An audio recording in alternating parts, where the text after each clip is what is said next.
What is up, YouTube? Welcome back to another episode of Travis Does Firewood. I think you're joining me. So, if you've been following around for a bit, it's kind of been hit and miss in terms of when I've been able to produce a video. You know, time's always not on your side. But I want to do an update on the Firewood Stand. So, yeah. So, if you saw a few times a little glimpse of the stand in previous videos, that happened mid to late of 2022.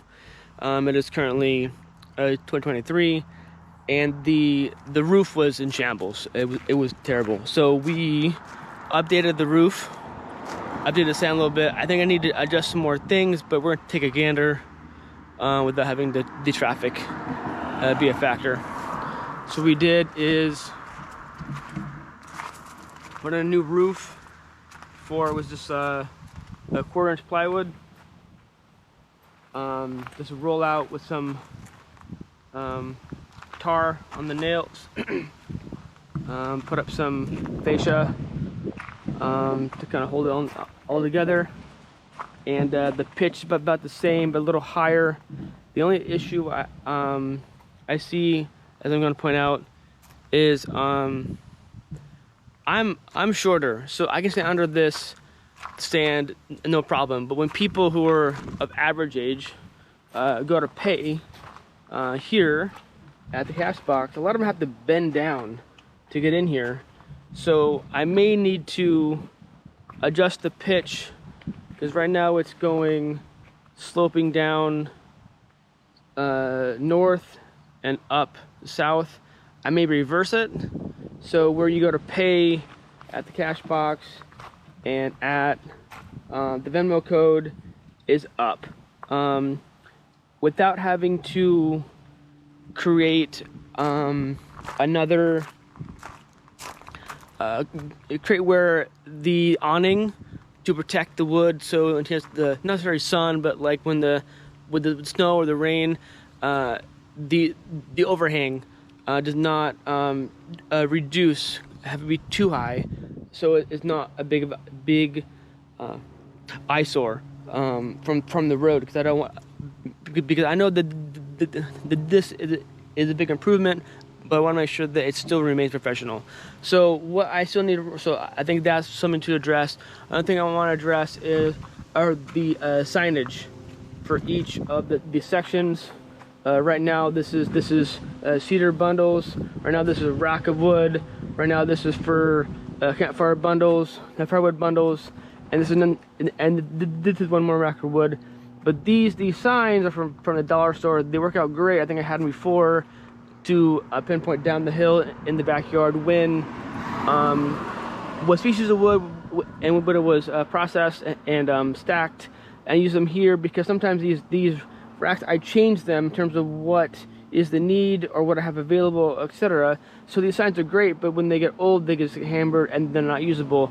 But I want to do a way that it still looks good, and I can interchange these signs. Right now, I'm using these clips to hold them in place as opposed to screws, because then they kind of bend down. But yeah, I think this is working out pretty good. I think so. I have in here. So the campfire bundles were in here, but they got sold out in this one rack of $20 rack. So each rack is about 30 pieces, and the size of wood is a little bit bigger wood than I would for a bundle. So kindling is super small, obviously, to the size, but the bundle wood is where you can grab it with one hand, no problem, and that's a great a size wood to build a campfire type thing, whereas a rack of wood would be a little bit bigger. And so that so I use that in terms of gauging to fill up these racks.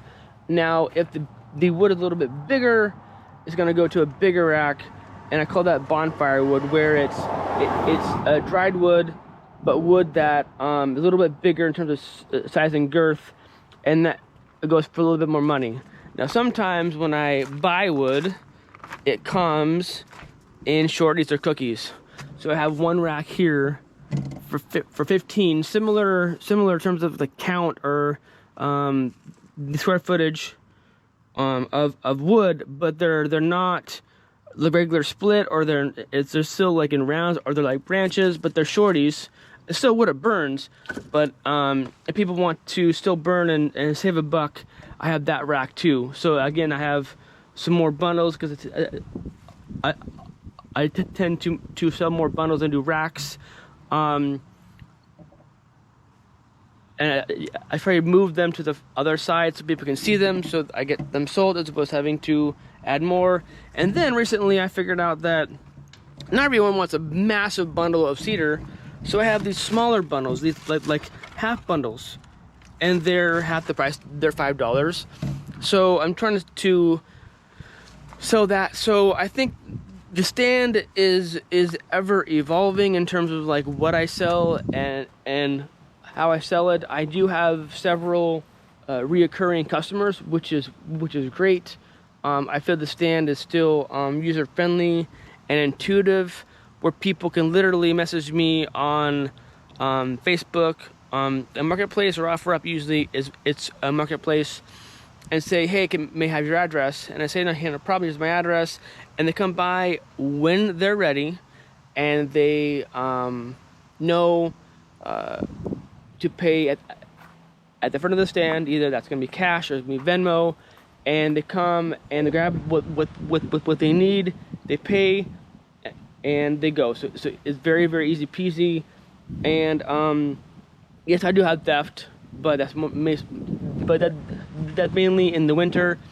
And if people are in dire need to stay warm, and they need to come and steal my firewood, then I'm out $5. I'd rather have people be warm for a night than have me be out $5. So I think this is more or less a community service in a way, and I'll do another video on that topic. But I feel that the firewood stand is still good passive income. Not passive income in terms of like right now, what I'm currently like today, I'm not stacking, I'm not cutting, I'm not processing any wood.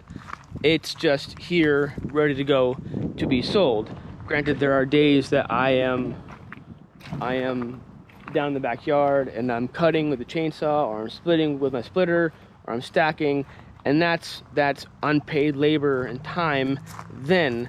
But when I do sell, I could be down in the office, I could be camping in the county. I was on vacation last November in Mexico, and I was still selling wood. I was still making money while I was on vacation, which is awesome.